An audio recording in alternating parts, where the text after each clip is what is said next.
Good morning दोस्तों। मैं आज बिहार प्राथमिक शिक्षक के लिए तैयारी करवा रहा हूँ, जिसका आधार द प्लेटफॉर्म बुक होगा। बुक का फ़ोटो मैं दिखाने जा रहा हूँ। यही हमारा आधार होगा। इसमें 20 सेट्स है। 20 सेट्स को मैं बारी बारी से तैयारी करवाऊँगा, जिसमें सभी विषय होंगे, जैसे प्राथमिक गणित, सामान्य जागरूकता, भारतीय राष्ट्रीय आंदोलन, मानसिक क्षमता परीक्षण, सामान्य विज्ञान, भूगोल और पर्यावरण। आज हम लोग टेस्ट सीरीज़ 1 से देखेंगे। टेस्ट सीरीज़ 1 का फर्स्ट क्वेश्चन मैं बताने जा रहा हूँ। फर्स्ट ही नहीं, फर्स्ट से लेकर 24 तक आज मैं बताऊँगा। बारी बारी से आप देखेंगे। ये सभी मैथ्स के प्रश्न हैं। रुक्मिणी। दोस्तों, पहला क्वेश्चन है 4 गुना 38 गुना 764 गुना 1256 का इकाई अंक क्या होगा। ये काफ़ी आसान है। आप बिना बनाए भी आंसर में टिक लगा सकते हैं। जैसे देखिए 4 गुना 8 है, 4 गुना 8 है, 4 या 32। इकाई अंक कितना आया? 2 से गुना किया 4 में, 2 चौके 8। इकाई अंक क्या आया? 8 आया। 8 से गुना कीजिए 6 में, 8 छक 48। 48 यानी इकाई अंक कितना हुआ? 8। समझ गए होंगे दोस्तों। दूसरा क्वेश्चन है, एक टेनिस खिलाड़ी ने अपने करियर में 5 मैच जीते।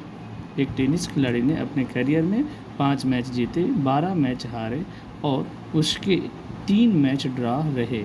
अपने करियर में हारने वाले मैचों का भिन्न कितना होगा। देखिए, टेनिस खिलाड़ी ने अपने करियर में 5 मैच जीते, 5 मैच उन्होंने जीता, 12 मैच हारा। यानी कितना मैच खेला? 5 मैच और 12 मैच, कितना मैच? 17 मैच। और 3 मैच ड्रा हो गया, यानी कि 17 और 3 20 हुआ। अपने कैरियर में हारने वाले मैचों का भिन्न कितना होगा? टोटल मैच कितना खेला, टोटल मैच कितना खेला वो देखना है। टोटल मैच देखना है कि कितना जीता, कितना हारा, कितना ड्रा हुआ। तो देखिए 5 मैच टेनिस खिलाड़ी ने अपने कैरियर में 5 मैच जीते, 5 मैच जीत गया, फिर 12 मैच हार गया, फिर 3 मैच ड्रा हो गया। तो 12 3 15, 15 और 5 20, टोटल कितना मैच हो गया? 20 मैच। क्वेश्चन है, अपने कैरियर में हारने वाले मैचों का भिन्न क्या होगा। हारा कितना? 12, यानी कि हारने वाले मैचों का भिन्न होगा 12/20, यानी कि जितना हारा ऊपर और टोटल मैच नीचे, यानी कि 4 3 12, 4 बचे 20। कितना भिन्न आया? 3/5। ठीक है दोस्तों, ये क्वेश्चन नंबर 2 है।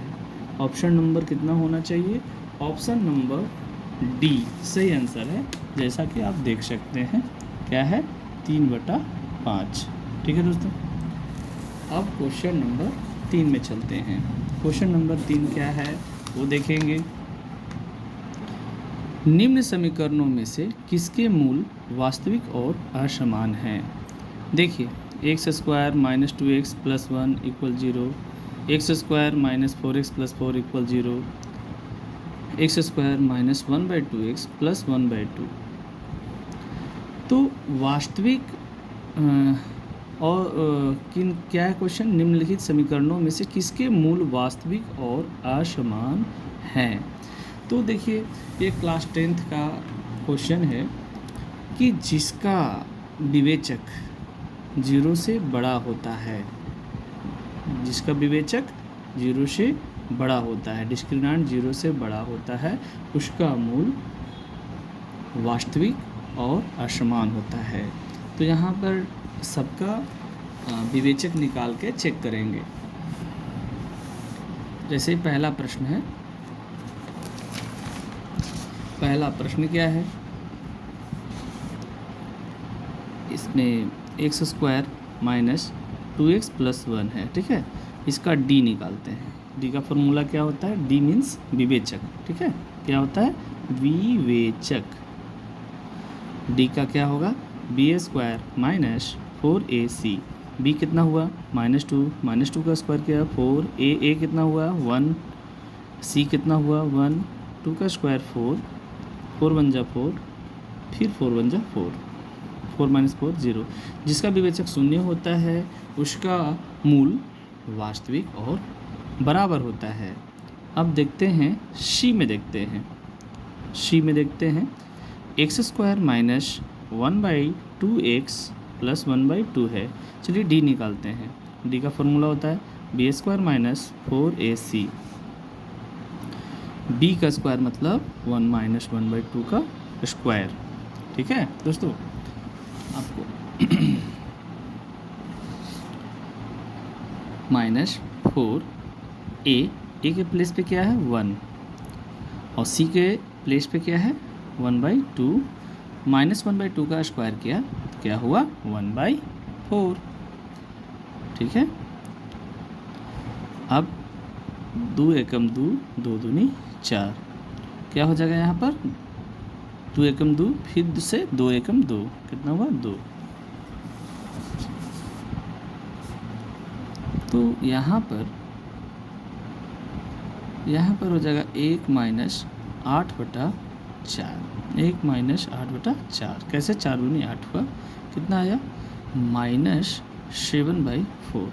यहाँ तो डी जो है वो शून्य से, डी जो है शून्य से छोटा हो रहा है, ये आंसर नहीं होना चाहिए वास्तविक और समान। अब हम देखते हैं बी ऑप्शन बी देखते हैं। सी देख लिया था, ए देख लिया था, ऑप्शन बी देखते हैं क्या है। x² माइनस 4x प्लस 4 = 0 है। डी का वैल्यू निकालते हैं। b का स्क्वायर माइनस 4 का स्क्वायर -4 का स्क्वायर, फिर है 4ac, 4 चौके 16, 4 चौके 16, इसमें भी शून्य आ रहा है। अब डी देख लेते हैं। 7/4 x² क्या है 7/4 x² -6x प्लस 3। डी निकालना है ना, b का स्क्वायर -6 का स्क्वायर -4 ac, 6 छक 36, 6 -6 का स्क्वायर 36 हुआ, 4 से 4 कट गया, 7 21, यानी 36 से 21 सब्ट्रैक्ट होता है। 6 से 1 गया 5, 3 से 2 गया 1, 15 हुआ। यानी डी का मान 15 है जो कि शून्य से बड़ा है। डी जो है शून्य से बड़ा है। डी कितना है 15 है, डी कितना है 15 है जो कि शून्य से बड़ा है। शून्य से बड़ा है इसलिए इसका मूल जो होगा वास्तविक होगा और असमान होगा। तो ऑप्शन डी जो है करेक्ट आंसर होगा। यहाँ सी लगा हुआ जो कि गलत है। चलिए 55 से छोटी सभी अभाज्य संख्याओं की संख्या ज्ञात करें। पहले समझना है कि अभाज्य संख्या क्या होता है। अभाज्य संख्या की परिभाषा मैं बताता हूँ। अभाज्य संख्या वैसी संख्या को कहते हैं जिसके 2 फैक्टर होते हैं। अभाज्य संख्या वैसी संख्या को कहते हैं जिसके केवल 2 फैक्टर होते हैं। वो कौन कौन, एक और खुद जो भी संख्या होगा वो खुद से जब डिविजिबल होता है तो कहेंगे कि वो अभाज्य संख्या है। जैसे 2, एक 1 से डिविजिबल है और 2 से डिविजिबल है, इसलिए 2 जो है क्या है अभाज्य संख्या है। चलिए अब 55 से छोटी सभी अभाज्य संख्या को लिखना है। 55 से छोटी अभाज्य संख्या कौन कौन हो जाएगा, 2 3 5 7 11 13 17 19 23 29 31 37 37 के बाद 41, फिर इसके बाद 43 44 45 46 47 47 48 49 तो 55 से 55 से छोटी सभी अभाज्य संख्या कितने हुए? 1 2 3 4 5 6 7 8 9 10 11 12 13 14 15। तो करेक्ट आंसर 15 है। अब है दी गई संख्या रेखा पर कौन सा बिंदु 6/5 को दर्शाता है? 6/5, देखिए ध्यान दीजिएगा, यहाँ पर 6/5 लिखा हुआ है। तो पहले क्या कीजिए कि 6 को 5 से भागा दीजिए, 6 को 5 से भागा दीजिए और इसको मिस्र भिन्न में बदलिए। तो क्या लिखाएगा? 1.1/5, 5 का 5, 5 और 1 6, 6/5। अब इसको देखिए, 1 के पास जाइए, यहाँ पर क्या लिखा हुआ है? 1.1/5। तो पहले कहाँ जाना है? 1 के पास। आगे बढ़िए, आगे बढ़ते हैं तो 1 2 यहाँ पर 1 2 3 4 5 6 7 8 9 10 10 का कॉलम बना हुआ है। तो 1/5, तो देखिए यहाँ पर 2 लिखा हुआ है, ये जो नंबर है 10 है, ठीक है। तो 10 हुआ, ये वाला 2 हुआ। तो 2/10 अगर कहते हैं तो वो भी 1/5 के बराबर होता है। तो ये हमारा आर जो है करेक्ट आंसर है। आर कौन होगा? आर, ठीक है। ये 2/10 कैसे कहेंगे? 2/10 यहाँ से यहाँ कितना घर है देख लेते हैं गिन करके। 1 2 3 4 5 6 7 8 9 10 घर है। तो 10 घर है। ये जो नंबरिंग किया हुआ है कैमा पर किया हुआ है? दूसरा पर। तो 2/10 लिखेंगे, ठीक है।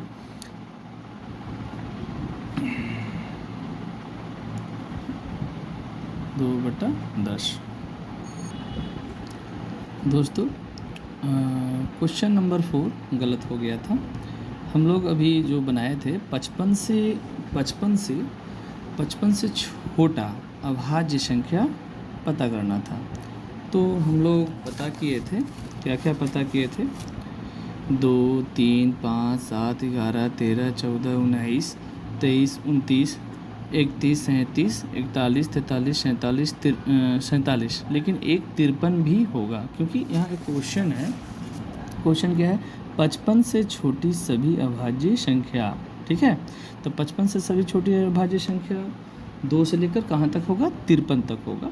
तो होगा, पहले तो हम लोग 15 गिने थे, यहाँ तक 15 था, लेकिन अब एक और ऐड हो जाएगा, कितना हो गया? 16। तो हमारा करेक्ट आंसर होगा 16, ये नहीं होगा, सॉरी, ठीक है। अब क्वेश्चन नंबर हम लोग 16 में चलेंगे। क्वेश्चन नंबर 16 क्या है? देखिए दोस्तों, क्वेश्चन क्या है? संख्या 3.03 और 2.05 के योग और इनके अंतर को जोड़ने पर प्राप्त होने वाली संख्या ज्ञात कीजिए। चलिए पहले इन दोनों संख्याओं को जोड़ते हैं, योग प्राप्त करते हैं, उसके बाद इनके अंतर प्राप्त करेंगे। क्या है? 3.03, 3.03, फिर क्या है? 2.05 जोड़ेंगे, क्या हो गया? 5 और 3 8 0 0 0, 3 और 2 5। चलिए योग पता चल गया, अब अंतर पता करेंगे। 3.03, 2.05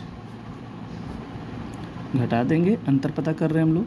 13 से 5 घटाएंगे 8, 9 से 0 घटेगा 9, क्या होगा? 9, 2 से 2 घटेगा 0, यानी आंसर कितना आया? 0.98 यहाँ पर, है ना। अब ये योग हो गया, ये अंतर हो गया। ये योग और अंतर को क्या लिखा? जोड़ने पर प्राप्त होने वाली संख्या। अब ये दोनों को जोड़ते हैं, 8 और 8 16, 9 और 0 9 और 1 10, 10 का 0 हाथ में 1, 5 और 1 6, 6.06 हमारा सही आंसर होगा, ठीक है। पहले से टिक लगा हुआ है। देखिए दोस्तों यहाँ पर क्वेश्चन है, निम्नलिखित में से कौन सी एक परिमेय संख्या नहीं है? निम्नलिखित में से कौन सी एक परिमेय संख्या नहीं है? परिमेय संख्या नहीं है, अपरिमेय संख्या ढूंढना है। तो अपरिमेय संख्या सीधा हम लोग समझेंगे कि जिसका रूट फाइंड आउट नहीं होता है वो अपरिमेय संख्या कहलाता है। जैसे यहाँ पर देखिए अंडर रूट 12.96, इसका क्या होगा देख लीजिए। एक मैं समझाना चाहूँगा, अंडर रूट 12.96 है, ठीक है। इसको हम कैसे लिखेंगे?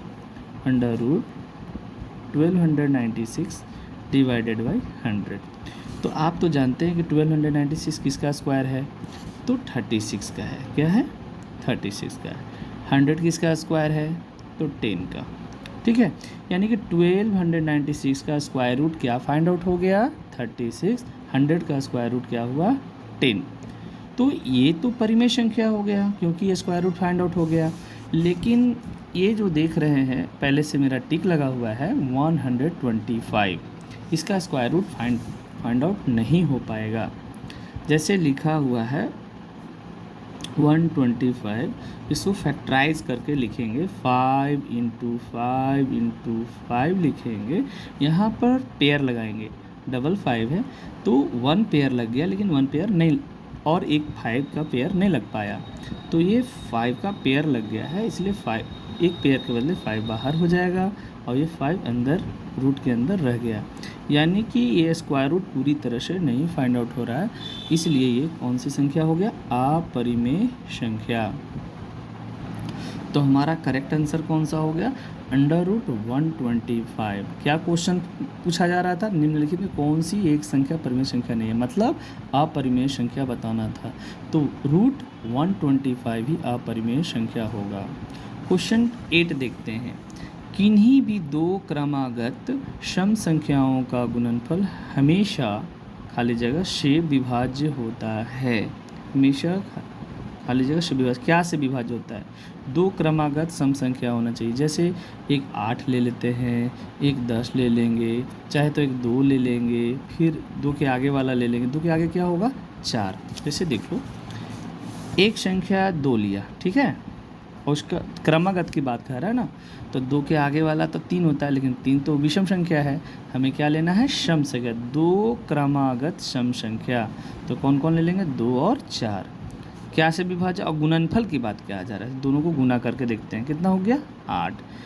चाहे तो और भी एक संख्या देख लेते हैं, 4 हुआ और 6 हुआ, 4 × 6 = 24। देख रहे हैं कि 8 तो 8 से विभाज्य है ही, 24 भी 8 से विभाज्य है। अतः यहाँ क्वेश्चन पूछा जा रहा है कि दो क्रमागत सम संख्या गुणनफल हमेशा कितना से विभाज्य होगा? 8 से विभाज्य होगा। ये मेरा सही आंसर हुआ, ठीक है। क्वेश्चन नंबर 9 पढ़ेंगे दोस्तों। क्या है? किसी बिंदु P से PA तथा PB दो स्पर्श रेखाएं खींची जाती है। किसी बिंदु P से, चलिए हम लोग समझते हैं, इसे पेज में ड्रॉ करते हैं। जैसे कोई बिंदु P है, ठीक है, ये बिंदु को P माना, कोई बिंदु को P माना, ठीक है। क्या है क्वेश्चन? किसी बिंदु P से PA तथा PB दो स्पर्श रेखाएं खींची जाती है यदि OP वृत्त की व्यास के बराबर है। APB का मान बताएं। फिगर किस तरह से बनेगा? तो मैं ड्रॉ करके दिखाता हूँ। इस तरीके से फिगर बनेगा। P से PA और P से PB दोनों स्पर्श रेखा हैं। क्वेश्चन कहा जा रहा है, क्वेश्चन में कहा जा रहा है कि OP जो है वृत्त का व्यास है, यहाँ से यहाँ त्रिज्या है और यहाँ से यहाँ व्यास बताया जा रहा है। मतलब अगर ये R होगा तो ये जो लाइन है 2R। ऐसे तो वृत्त का व्यास ये वाला होता है, यहाँ से यहाँ व्यास है और यहाँ से यहाँ त्रिज्या है। लेकिन क्वेश्चन कह दिया है कि OP जो है ना वृत्त के व्यास के बराबर है। व्यास है नहीं, व्यास के बराबर है, यानी यहाँ से यहाँ 2R हो जाएगा। अगर यहाँ से यहाँ R होगा तो यहाँ से यहाँ 2R होगा, ठीक है दोस्तों। आप जानते हैं कि वृत्त का स्पर्श रेखा त्रिज्या के साथ 90 डिग्री का कोण बनाती है। 90 डिग्री का कोण, ये 90 डिग्री है। इस फिगर को हम ऐसे भी ड्रॉ कर सकते हैं। जैसे देखिए यहाँ पर एंगल क्या है, ए है, फिर एंगल यहाँ पर क्या है, ओ है, यहाँ पर क्या है, पी है, ए पी ओ, ये कितना डिग्री है, 90 डिग्री। ये क्या हुआ, आर, और ये क्या हुआ, 2r। अब हम ओ पी पता करना चाहते हैं। ये क्या है, 90 के सामने वाला क्या कहलाता है, कर्ण। क्या कहलाता है, कर्ण। कर्ण का फॉर्मूला क्या होता है, आप बता सकते हैं, बताइए। अंडर रूट परपेंडिकुलर का स्क्वायर प्लस बेस का स्क्वायर। ये परपेंडिकुलर है, लंब इसको कहते हैं, और ये आधार है ना। आर का स्क्वायर प्लस 2r का स्क्वायर मतलब 4r का स्क्वायर। तो 4r का स्क्वायर, r का स्क्वायर कितना हुआ, 5, क्या 4r का स्क्वायर, और r का स्क्वायर कितना हो गया, 5r का स्क्वायर। देखिए दोस्तों, एक चीज़ गड़बड़ी हो गई। गड़बड़ी क्या हुई कि हमें OP तो पता था, पहले से OP पता है, क्या है OP, 2r, और ये पता AP पता नहीं है। हमें AP पता करना था, हम लोग गलत ले लिए, सॉरी। चलिए इसे हम हटा देते हैं, AP अननोन है। चलिए AP पता करना, मानते हैं कि ये लंब है और ये कर्ण है, ये गलत हो गया, ठीक है। कर्ण पता है, लंब पता है, आधार पता करना है। तो आधार का फॉर्मूला क्या होगा, बताइए। हाँ, आधार का फॉर्मूला होता है कर्ण का स्क्वायर माइनस लंब का स्क्वायर। तो कर्ण है कितना, कर्ण 2r है, 2r का स्क्वायर क्या होता है, 4r स्क्वायर। लंब कितना है, r स्क्वायर, r लंब कितना है, r, उसका स्क्वायर करना है, r स्क्वायर हो गया। 4r square minus r square कितना हो गया, अंडर रूट क्या हो जाएगा, अंडर रूट 3r का स्क्वायर। हाँ, क्या हुआ, 4r square minus r square क्या हुआ, 3r स्क्वायर। 3 का स्क्वायर रूट फाइंड आउट नहीं होगा तो अंडर रूट 3 हो गया, r का स्क्वायर फाइंड आउट हो गया, रूट से बाहर हो गया r, ये r है, ठीक है। तो ये AP जो है कितना होगा, रूट 3r। अब देखिए दोस्तों, अब फिर से क्वेश्चन में वापस हम लोग चलते हैं, देखते हैं, ध्यान से देखेंगे क्वेश्चन क्या है। तो APB का मान बताएं, APB, चलिए सबसे पहले हम इसका वैल्यू फाइंड आउट करते हैं, APO का वैल्यू फाइंड आउट करते हैं, APO। तो यहाँ पर APO, चलिए एंगल tan P लेते हैं। tan P इक्वल टू क्या होगा, परपेंडिकुलर बाई बेस। परपेंडिकुलर क्या है हमारा, बता सकते हैं, परपेंडिकुलर क्या है, थीटा के सामने वाला परपेंडिकुलर होता है, r हो गया। अब बेस ले लेते हैं, ये बेस हो गया, 90 के सामने वाला हाइपोटेनस होता है, ये बेस है। आधार लेना है, बेस मतलब आधार, हाइपोटेनस कर्ण है ना। बेस कितना लेना है, रूट 3r, r से r कट गया, 1 आया, क्या रिजल्ट है, tan P इक्वल क्या हुआ, 1/√3। तो tan P 1/√3 किसका वैल्यू होता है, 10 में जाकर देखो तो tan 30 क्या हो गया, tan 30। तो tan से tan कट गया, P इक्वल क्या हुआ, 30 डिग्री। कितना degree, 30 degree. tan P equal कितना हो गया, 30 डिग्री। अब देखो यहाँ पर ये जो P है ना, या ये है OPA, बताइए OPA कितना डिग्री है, 30 डिग्री। तो APB कितना होगा, APB कितना होगा, 30 का डबल हो जाएगा, यानी कितना डिग्री होगा, 60 डिग्री। अब चलिए हम लोग ऑप्शन देखते हैं, क्या 60 डिग्री है, APB का मान निकालना है, कितना डिग्री, 60 डिग्री है ना। तो हमारा करेक्ट आंसर D हो जाएगा। करेक्ट आंसर कितना हो जाएगा, D, 9 का D जो है हमारा करेक्ट आंसर है। दोस्तों अब मैं फास्ट बनाऊंगा, काफ़ी लंबा वीडियो बन रहा है, इसलिए मैं अब शॉर्ट में बताऊंगा, थोड़ा ध्यानपूर्वक आप लोग समझेंगे।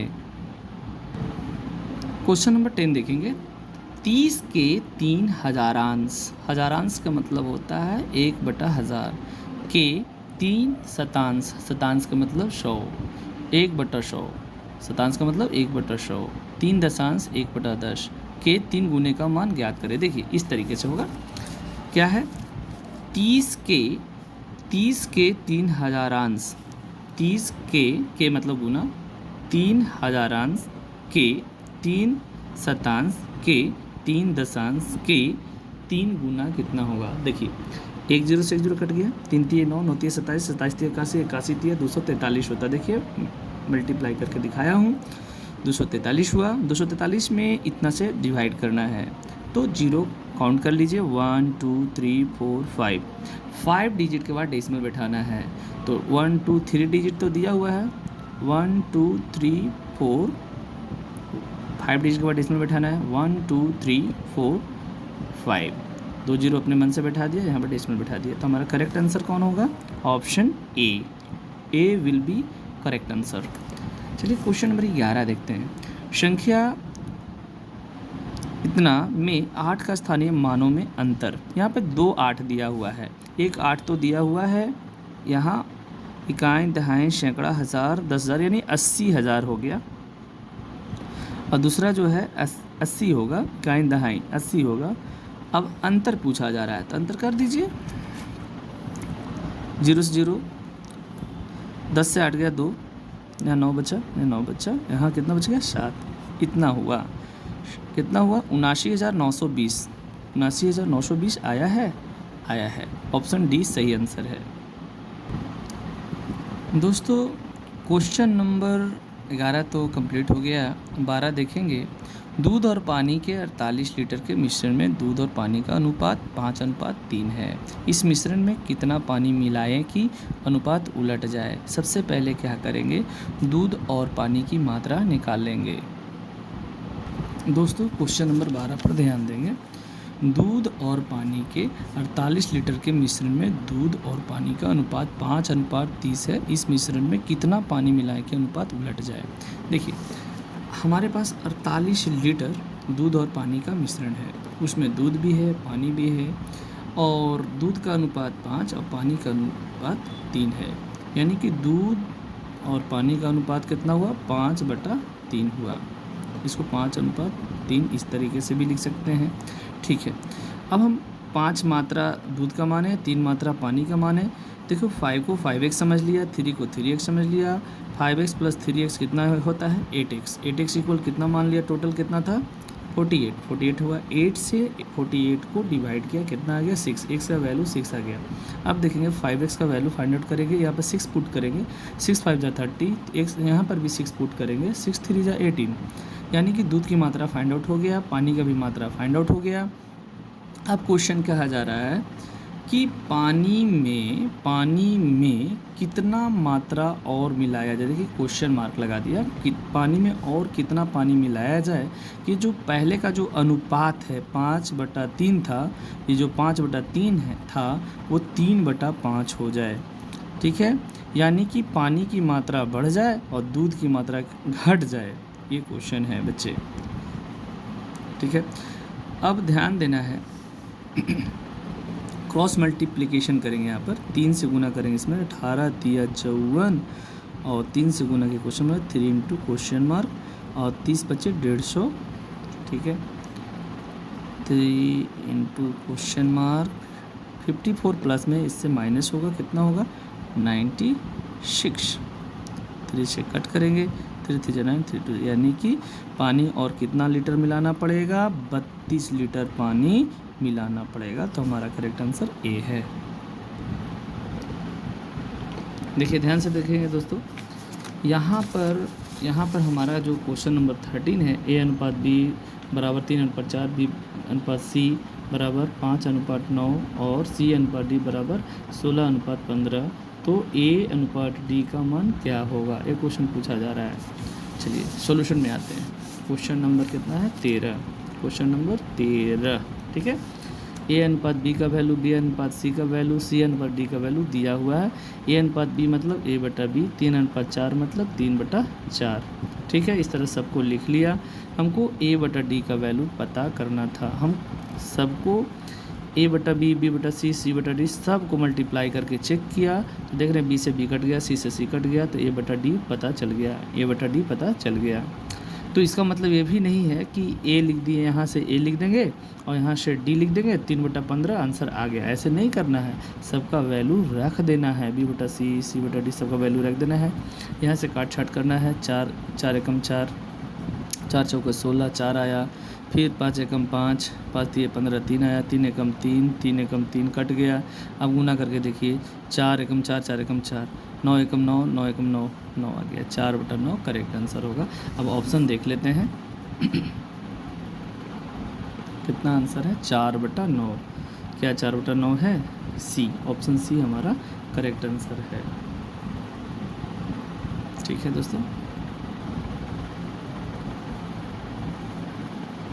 दोस्तों, क्वेश्चन नंबर 14 देखेंगे। एक बैग में 25 पैसे, 10 पैसे तथा 5 पैसे के सिक्के 1:2:3 के अनुपात में है। यदि इसमें कुल रुपया 30 है तो 5 पैसे के सिक्कों की संख्या क्या है? बहुत आसान क्वेश्चन है, ध्यान से समझेंगे। कितने पैसे वाले सिक्के हैं? 25 पैसे वाले, 10 पैसे वाले, 5 पैसे वाले। 25 पैसे वाले सिक्कों की संख्या का अनुपात 1, 10 पैसे वाले सिक्कों की संख्या का अनुपात 2, 5 पैसे वाले सिक्कों की संख्या का अनुपात 3 है, जैसा कि मैं यहाँ पर दिखाया हूँ। चलिए इसको 1x मान लेते हैं, 2x मान लेते हैं, 3x मान लेते हैं। तो 25 से 1x में मल्टीप्लाई होगा 25x, 10 से 2 में मल्टीप्लाई होता है 20x, या 5 से 3x में मल्टीप्लाई होता है 15x। ये पूरा सिक्का का वैल्यू हो गया। ये सिर्फ सिक्का का संख्या था, ये सिक्के थे। तो टोटल कितना रुपया था? 30 रुपया। सभी सिक्कों का वैल्यू कितना हो गया? 30 रुपया। 30 रुपया मतलब कितने पैसे? 3000 पैसे। 3000 पैसे, ठीक है। सबको देखिए, सबको ऐड करते हैं, 60x, इधर 3000, 60 से 3000 को मल्टीप्लाई करते हैं 50, x का वैल्यू 50 आ गया। अब मुझे पता करना था कि 5 पैसे वाले सिक्कों की संख्या क्या होगी। x का वैल्यू तो फाइंड आउट हो गया है। 5 पैसे वाले सिक्कों की संख्या 3x, कितना x माना था? 3x, यानी 3x का वैल्यू 50 × 3, 150। यही मेरा करेक्ट आंसर है, 150 करेक्ट आंसर होगा। ठीक है, ऑप्शन नंबर सी सही है। दोस्तों क्वेश्चन नंबर 15, एक कार की गति 16.2/3 मीटर प्रति सेकंड है, उसकी गति किलोमीटर प्रति घंटा में क्या होगी? देखिए सॉल्यूशन क्या है, गति क्या है? 16.2/3 मीटर प्रति सेकंड। क्या पूछ रहा है? किलोमीटर प्रति घंटा में क्या होगी? देखिए दोस्तों, यहाँ पे हमको समझना है कि मीटर प्रति सेकंड में अगर गति दिया रहे, चाल दिया रहे, तो उसे किलोमीटर प्रति घंटा में बदलना हो तो 18/5 से गुना करेंगे। क्यों होगा आप जानते हैं। 5 से 50 में भागा देंगे, 10 हुआ, 3 से 18 में भागा देंगे, 6 हुआ, 10/6। ठीक है, 10/6 में बोल रहा हूँ, 10 × 6, 10 छक 60 किलोमीटर प्रति। याद रखिए, मीटर प्रति सेकंड को किलोमीटर प्रति घंटा में चेंज करने के लिए 18/5 से गुना कर देते हैं। ठीक है, समझाना चाहूँगा कि यदि गति दिया रहे मीटर प्रति सेकंड में, किलोमीटर प्रति घंटा में चेंज करना हो तो क्या करेंगे? 18/5 से गुना कर देंगे। क्या आंसर आ गया? 60 kilometre per hour. Option number कौन? डी। दोस्तों क्वेश्चन नंबर 16, यदि चीनी का मूल्य 10% गिर जाता है, 10% गिर जाता है मतलब कोई चीनी का दाम अगर 100 रुपया रहता है, 10% गिर जाता है, इसका मतलब हो गया कि वो 90 रुपया हो गया। कोई चीनी का दाम 100 रुपये प्रति किलो अगर हो जाए और 10% गिर जाए उसका रेट, तो कैसे हो जाएगा? 90 रुपया प्रति केजी हो जाएगा। तो किसी घर में चीनी खपत कितनी प्रतिशत बढ़ाई जाए ताकि चीनी पर होने वाले व्यय में कोई गिरावट ना आए? मतलब क्या हुआ कि अगर लोग सोचते हैं कि सस्ता हो गया है तो अब कम खरीदेंगे, मतलब कम पैसा खर्च होगा। पैसा उतना ही खर्च करना है जितना पहले खर्च होता था, ये काम करना है।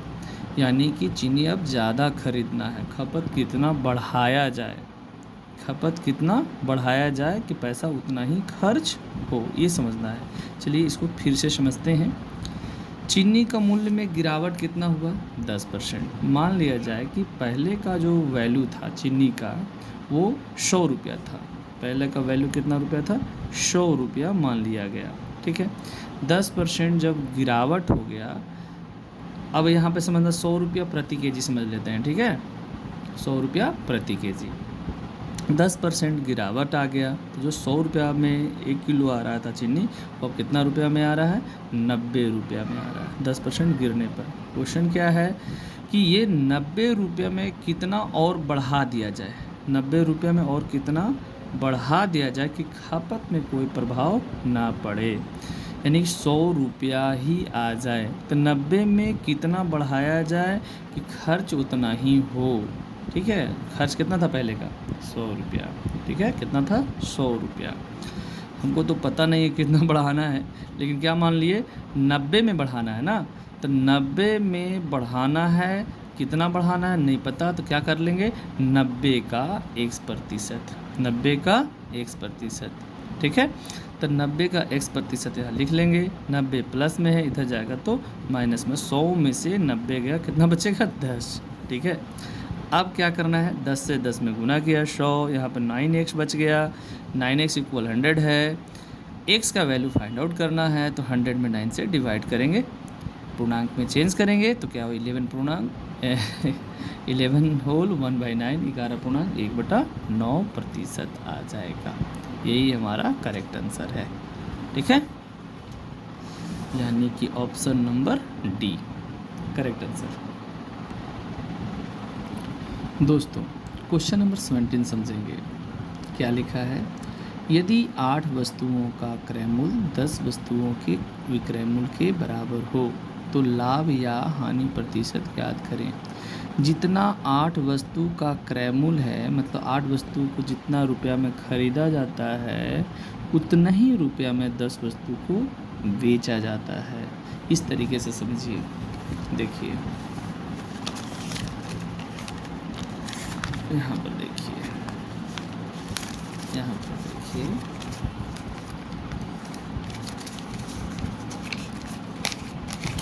यहाँ पर समझते हैं इस तरीके से। क्वेश्चन नंबर 17 को 8 वस्तु को खरीदा, कॉस्ट प्राइस कितना है? 100 रुपीज़। 10 वस्तु का सेलिंग प्राइस मतलब विक्रय मूल्य कितना है? 100 रुपीज़। अब देखिए एक वस्तु का सीपी पता कीजिए, क्रय मूल्य पता कीजिए, तो x/8। एक वस्तु का एसपी पता कीजिए, विक्रय मूल्य, तो x/10। यानी यहाँ पर आप दोनों को कंपेयर कीजिए। खरीदा है ज़्यादा में, x/8 बड़ा है x/10 से, ठीक है। तो खरीदा है ज़्यादा में, बेचा है कम में। इसका मतलब है कि ज़्यादा में खरीद के कम में बेच दिया, हानि हो रहा है। तो अब हानि कितना रुपया का हो रहा है, हानि निकालेंगे। हानि निकालना है तो क्या करेंगे? CP minus SP. सीपी कितना है? x/8। एसपी कितना है? x/10। 10 और 8 का एलसीएम 80, 10 से डिवाइड दिया, कितना हो गया रिजल्ट? यानी 2x/80 हो गया। 2x/80 इसको काट छाट करेंगे, आ जाएगा 1x/40।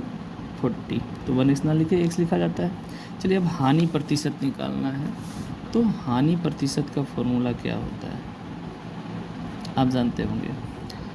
हानि बटा क्रय मूल्य। क्रय मूल्य समझते हैं ना, सीपी, जितना रुपया में ख़रीदा जाता है, क्रय मूल्य गुना 100। चलिए हानि कितना है? हानि कितना हुआ? x/40। कितना? x/40 गुना 100 बटा क्या करना था? क्रय मूल्य। क्रय मूल्य कितना है? क्रय मूल्य तो आप x/8 देख रहे हैं, इसको सॉल्व करना है तो x/40, 8 ऊपर चला गया, x नीचे, इंटू 100। एक से एक कट गया, 8 का 8, 8 पचे 40, 5 आया, 5 का 5 से काटे 20 बार में, कितना बार में? 20 बार में कटा। ठीक है, यानी कि 20% हमारा हानि होगा, 20% हानि। ऑप्शन ए ये गलत आंसर लगा हुआ है, 20% आंसर होगा।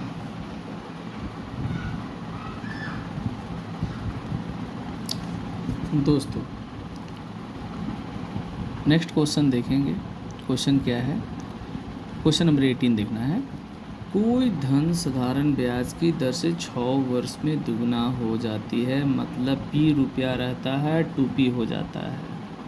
2p क्या है? मिश्र धन हो जाता है। तो यह अपने से 4 गुना कितने वर्षों में होगी, यानी 4p कितने वर्ष में हो जाएगी। क्वेश्चन है, शॉर्टकट समझते हैं। मान लिया जाए कि धन p था, समय 6 वर्ष दिया हुआ है, और कितना रुपया कितना गुना हो जाता है? दुगुना हो जाता है, यानी कि मिश्रधन जो है 2p हो जाता है। तो बताइए कि साधारण ब्याज क्या होगा? आप जानते हैं कि साधारण ब्याज बराबर होता है मिश्रधन घटाओ मूलधन, मिश्रधन घटाओ मूलधन। मूलधन कितना था? p, तो मिश्रधन 2p में से p चला गया, p बचा। अब हमको दर निकालना है, तो दर का फॉर्मूला क्या होता है? दर बराबर होता है साधारण ब्याज गुना 100 बटा मूलधन गुना समय। साधारण ब्याज गुना 100 बटा मूलधन गुने समय, दर बराबर फॉर्मूला होता है। शॉर्टकट में समझेंगे तो साधारण ब्याज हमारा p था, गुना 100 किया, मूलधन p था, समय कितना था? 6 था ना, समय t बराबर कितना था? 6 कर दिया, p से p कट गया, 100 बटा 6, 100 बटा 6 बच गया। चलिए दर समझ में आ गया कि 100/6% होगा। अब क्वेश्चन कह रहा है कि कितने वर्षों में 4 गुना, यानी अमाउंट कितना गुना हो जाना चाहिए? 4 गुना, यानी 4p हो गया। साधारण ब्याज कितना होगा? तो 3p। अब हमको क्या निकालना है? कितने वर्षों में टाइम निकालना है। टाइम बराबर क्या होता है? फॉर्मूला साधारण ब्याज गुने 100 बट्टा मूलधन गुना दर। दर कितना है? 100 बटा 6, 100 बटा 6 लिखना था, 6 कहाँ चला गया? ऊपर। 100 से 100 कटा, p से p कटा, 3 6 18, 18 वर्ष। कितना वर्ष? 18 वर्ष। समय कितना वर्ष? 18 वर्ष निकल गया। क्वेश्चन नंबर 18, यहाँ 24 दिया हुआ, गलत किया हुआ है, सी 18 वर्ष होगा। ठीक है दोस्तों, क्वेश्चन नंबर 19 को देखते हैं। किसी धन का चक्रवृद्धि ब्याज 2 वर्ष में 5% दर से 164 रुपया हो जाता है। चक्रवृद्धि ब्याज का फॉर्मूला आप जानते होंगे क्या होता है। चक्रवृद्धि ब्याज का फॉर्मूला मैं लिख कर दिखाता हूँ। चक्रवृद्धि ब्याज को क्या बोलते हैं? Compound interest p into 1 plus rate by 100 to the power n-1, ये फॉर्मूला होता है। चलिए इस फॉर्मूले के आधार पर हम लोग बनाते हैं। क्वेश्चन क्या था हमारा कि चक्रवृद्धि ब्याज जो है, यानी कंपाउंड इंटरेस्ट जो है 164 रुपया हो जाता है। मूलधन हमको पता नहीं है, मूलधन पता करना। मूलधन को p लिखा, रेट दिया हुआ था 5%। देखिए 5% रेट दिया हुआ है। क्वेश्चन को फिर से देख लेते हैं। 5%, 2 वर्ष में 5% दर से 164 रुपया हो जाता है। तो 1 क्या होता है फॉर्मूला एक बार फिर से देख लीजिए। Principal into 1 plus rate by 100 to the power n-1। n क्या है? टाइम है। r क्या है? रेट है। ठीक है, अब देखा जाए 5/100 लिखा, कैलकुलेट किया यहाँ पर, तो 5 1 जा 5, 5 2 जा 10, 0, 21/20 यहाँ पर, 21 जा 20, 20 प्लस 1, 21/20 माइनस 1/, ठीक है, -1 इक्वल 164। ठीक है, 21 का स्क्वायर 441, 20 का स्क्वायर 400, -1 कैलकुलेट किया तो क्या आ गया यहाँ पर? 41/400। p into 41/400 equal 164। p का वैल्यू निकालना है। 400 मल्टीप्लाई में हो जाएगा, 41 डिवाइड में हो जाएगा, 41 से 4 टाइम्स में, 4 4 जा 16 और 00 1600 आंसर। प्रिंसिपल कितना? मूलधन कितना? 1600 रुपया। यही तो क्वेश्चन पूछ रहा था, 1600 रुपया आ गया। ठीक है, आप इसका स्क्रीनशॉट भी ले सकते हैं, देख लीजिए इस तरीके से। ठीक है, स्क्रीनशॉट बारी बारी से आप ले सकते हैं इस तरीके से। ठीक है,